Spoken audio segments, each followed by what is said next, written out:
le 7 juin 2014, ma maman a été victime d'un violent accident de la circulation lorsqu'elle se rendait dans un quartier populaire de Yaoundé qui s'appelle Nimboman. Alors, pendant cet accident, elle a perdu connaissance. Elle a eu une double fracture du tibia. Et comme partout d'ailleurs, que ce soit en Afrique, que ce soit en Europe ou ailleurs, lorsqu'il y a des accidents, il y a toujours des gens qui viennent regarder, il y a des spectateurs, il y a toujours une foule qui se forme pour voir en fait ce qui se passe. Mais la différence est que en Europe, les spectateurs généralement ont ce réflexe-là d'intervenir pour déjà donner des soins de premier secours ou alors d'appeler directement l'ambulance ou d'appeler les urgences pour qu'ils viennent rapidement sur place intervenir en tant que professionnels. Mais seulement chez nous au Cameroun, mais en Afrique en général, ce réflexe n'est pas encore entré, n'est-ce pas, dans notre culture, dans notre façon de faire. Nous nous contentons juste de venir faire les curieux, faire des selfies et regarder ce qui se passe, comment la victime est en train de souffrir carrément. Et ceci, nous ne réagissons pas faute peut-être de connaissances, faute de courage, faute de formation et ainsi de suite. Donc, nous n'intervenons pas peut-être pour plusieurs raisons. Alors, dans le cas de ma maman, qui, dans un premier temps, a perdu connaissance et par la suite s'est rendu compte d'avoir eu une fracture au niveau du tibia. Alors, qu'est-ce que les spectateurs pouvaient faire?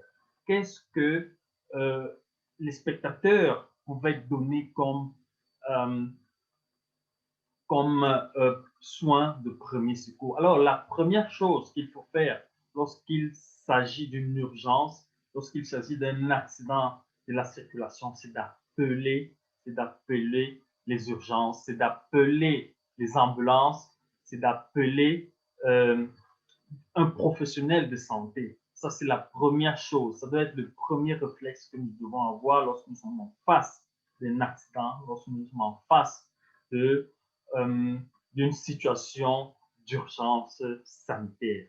Alors, ma maman a eu une fracture du tibia. La première chose, si on n'est pas professionnel, c'est de ne pas bouger, ne pas bouger le patient, ne pas bouger la victime de l'accident. Donc, stabiliser le patient. Alors, pour stabiliser le patient, en particulier le membre fracturé, on peut utiliser des plaquettes de bois, ce qui se trouve très facilement chez nous, en Afrique, chez nous au Cameroun en particulier. Ou alors, si un professionnel de santé est présent, on peut utiliser une attelle temporaire comme celle-ci, par exemple. Ceci pour stabiliser la cuisse, le genou et une partie du tibia. Ceci est une attelle temporaire euh, pour justement stabiliser le membre fracturé, en l'occurrence la jambe. Ceci pour éviter d'aggraver la situation, d'aggraver la fracture, pour éviter d'ultérieures conséquences au niveau du membre fracturé. C'est une attelle facile, simple à utiliser que nous pouvons avoir, que ce soit dans nos véhicules ou alors dans nos maisons pour facilement intervenir lorsqu'une situation pareille se pose. Donc, la première chose à faire, c'est appeler les urgences, appeler des ambulances, appeler des professionnels de santé afin qu'ils puissent intervenir rapidement. La deuxième chose à faire, si on a des connaissances, si on a du matériel, utiliser une attelle comme celle-ci, une attelle temporaire pour stabiliser le membre fracturé afin d'éviter d'aggraver la situation de la fracture du membre. Ça, c'est une attelle pour la jambe, mais également, on peut utiliser pour des professionnels de santé un autre stabilisateur comme celui-ci qui permet justement de stabiliser le tibia, mais aussi la cheville. Comme vous pouvez la voir là, elle permet justement de stabiliser le tibia et la cheville également. Donc, ceci, l'objectif est simplement d'éviter d'aggraver la situation, éviter d'aggraver la fracture. Donc, c'est pour cette raison qu'on utilise des attelles. Et ceci, les attelles sont également très importantes parce que elles permettent de stabiliser les membres fracturés. Il faut savoir que stabiliser un membre fracturé permet de faciliter les transports. Et chez nous, il faut le dire, généralement, nous n'avons pas accès aussi facilement à des ambulances, ce qui fait que nous devons transporter nos patients ou les victimes d'accidents dans des voitures. Ce qui veut dire qu'il n'y a pas assez d'espace. L'espace qu'il y a dans des voitures ne sont pas toujours adéquats pour bien positionner le patient, d'où encore l'importance d'utiliser des attelles pour stabiliser les membres fracturés. Un autre stabilisateur également très important, c'est un stabilisateur du cou. Parce que dans des accidents en général, Dieu merci, ça n'a pas été le cas de ma maman, on en ressort avec un traumatisme au niveau du cou. Et donc, pour éviter des conséquences ultérieures qui peuvent être des conséquences neurologiques graves qui peuvent porter à des paralysies temporaires ou permanentes, pour éviter toutes ces conséquences, il est important également d'utiliser ces stabilisateurs pour le cou, en fait. Hein. Et donc, stabiliser le cou est extrêmement important. Donc, voilà. Par exemple, stabiliser le cou ainsi. Donc, voilà, il n'est pas bien positionné. Et ça, il faut effectivement que ce soit utilisé par un professionnel de santé qui saura effectivement très bien le positionner parce que le risque est énorme, le risque est très grand. Parce que sinon, on risque d'aller aggraver la situation, la situation neurologique du patient qui pourrait porter à une paralysie qui peut être grave ou permanente ou temporaire. Donc, la stabilisation est extrêmement importante. Ainsi ça, ce sont les premiers réflexes que nous devons essayer d'intégrer dans nos habitudes, que nous devons essayer d'avoir lorsqu'il y a des accidents, surtout des accidents de circulation, comme chez nous au Cameroun, où les accidents de circulation sont extrêmement fréquents.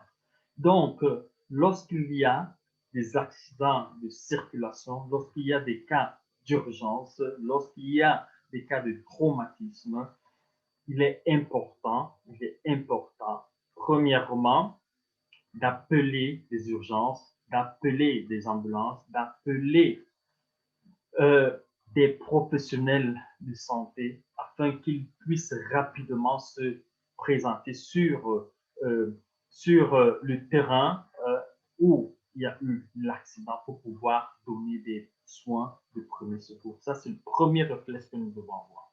Et en seconde position, ce que nous pouvons faire en fonction de nos connaissances, en fonction de notre formation, nous pouvons positionner ou bien nous pouvons stabiliser le membre fracturé. Alors, il est important de savoir que si nous n'avons pas de formation pour le faire, c'est pas grave. La première chose, c'est d'appeler.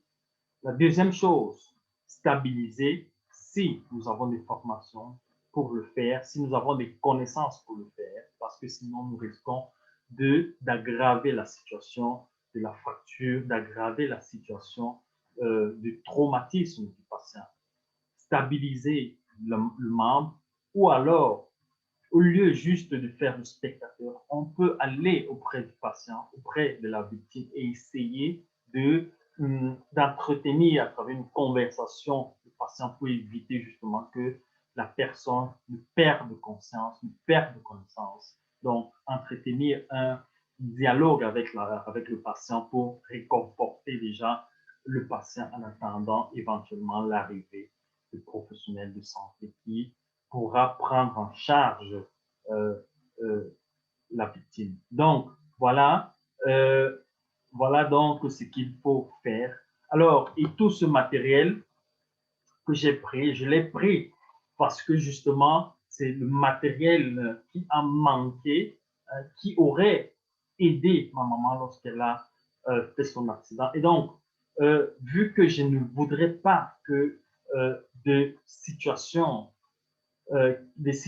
qui se sont produites pour ma maman se répètent à d'autres personnes.